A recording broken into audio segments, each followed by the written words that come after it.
Hey everybody, and welcome to Small Business Small Talk, where we talk about all things for small business. So today, let's talk about competitive advantage. And what is that really? And because it's not just what makes you different, it's how are you really being competitive and you have the advantage. So when you are making more money than other people in the industry, when your profits are higher, your revenues are higher, and you can sustain that, you have a competitive advantage. How are you getting that competitive advantage? So there's two main ways: cost and differentiation. Cost, that means you can provide the same benefits at a lower cost. Okay? Same benefits as everybody else. So think big box stores like Walmart. You can provide all the same stuff, it's at a lower cost. Think the grocery stores. You've got Aldi's versus Kroger. So which one has been able to provide the same groceries at a lower cost? Aldi's has a competitive advantage. Unless you're looking for a specific niche product, which then puts Kroger in the differentiation category because they are able to provide a different benefit than the other grocery store. Like the sushi chef on site. So that's something that Aldi's doesn't have, obviously. So think about those kinds of things. Because when I'm out and about and I talk to people about, what sets you apart with your business? Oh, we have a great price and customer service. Well, you better have, or you're not going to be in business very long. So go deeper with that. What about your customer service makes you better, makes you different? So think about some of these examples. So what makes you competitive in the market? One, your people. Your people are your best asset. And if you're not taking care of your people, if you have employees out there and you are not developing your people, you're missing out on a tremendous amount of opportunity with innovation that could potentially lower your costs or provide those different benefits, better technology. Your people are your best resource. If you need help with that, call me. Then your people leads into your culture. Do your people get along? What does your culture look like? Are they working well together? What does that teamwork look like? What's the personality when everybody gets together and it's working like it should? What's that culture like? If I were to walk in, how do I feel that energy in the room? Does somebody, when I walk in, can I cut the tension with a knife kind of thing? Or am I walking in someplace I never want to leave? So what kind of culture are you developing with your people? People to culture. And then how are you doing your work? Okay, so then look at your processes. What are the processes that you have that are streamlined? Do you have efficient processes that you can run your products through much faster? Or you have a much better quality check service in the process? What is the pieces about your process that makes you stand out, that makes you better than everybody else in the marketplace, that gives you the advantage? And another thing is the knowledge. And when I say knowledge, again, going back to your people are your best asset. Your knowledge is the special recipe stuff.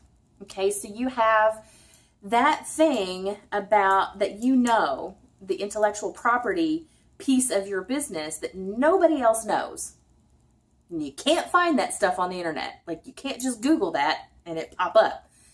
That is a competitive advantage. So think again, special recipe like the 11 herbs and spices, Coca-Cola, whatever.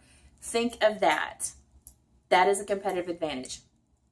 And so then also consider that knowledge is also patents. So that competitive advantage, the patent, is like a tangible piece of this competitive advantage knowledge base. So that's in that direction. That gives you a competitive advantage if you have a patent. So if you've ever watched Shark Tank before, they're going to ask, what kind of stuff do you have going on? That is one of the things they'll ask. If you have something that is different in the marketplace that provides the benefit in a different way, they'll ask if it's patented or not. That's the knowledge level.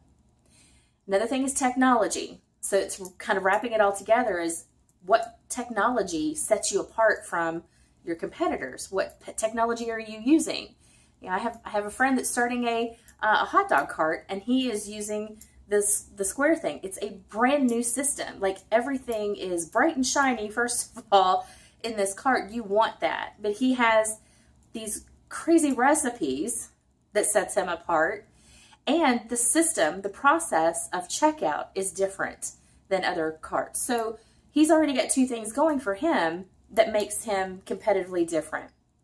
I have other small businesses that I work with in the area. The salon, for example, over in New Albany, their competitive advantage is their people.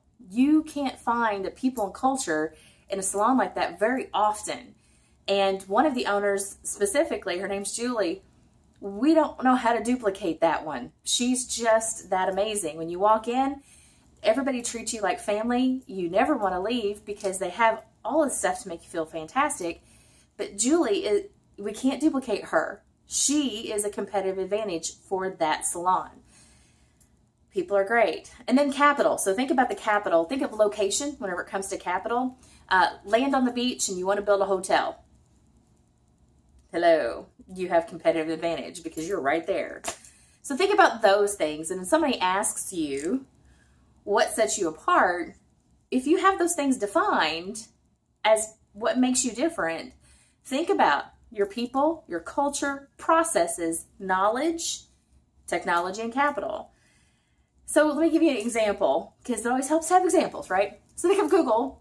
I'm not sure who doesn't know about Google at this point. So there's a template to follow whenever you are setting this out to define your competitive advantage. Write out your business. What are you best at? Okay, business, best at. And then why are you the best at this? Okay, Google is the best at optimizing searches for any type of information because it continues to innovate and push technology past what was thought possible. I didn't make that up, found it as the example, so I'll read it again. Google is best at optimizing searches for any type of information because it continues to innovate and push technology past what was thought possible. Now, don't you know, Google goes out and searches specifically for people that are innovative and will fit in their culture that will continue to push technology past what was thought possible. So think all the way through, whenever you're in charge of your business, think of all of these things together that gives you a sustainable competitive advantage. Because things in the marketplace ebbs and flows, and sometimes we lose our advantage and we've got to get back up and go again. And you know, this is the roller coaster that is being the entrepreneur, right?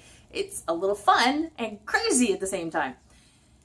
But how to have a lasting ability to outperform everybody else? How do you stay in that competitive advantage for that?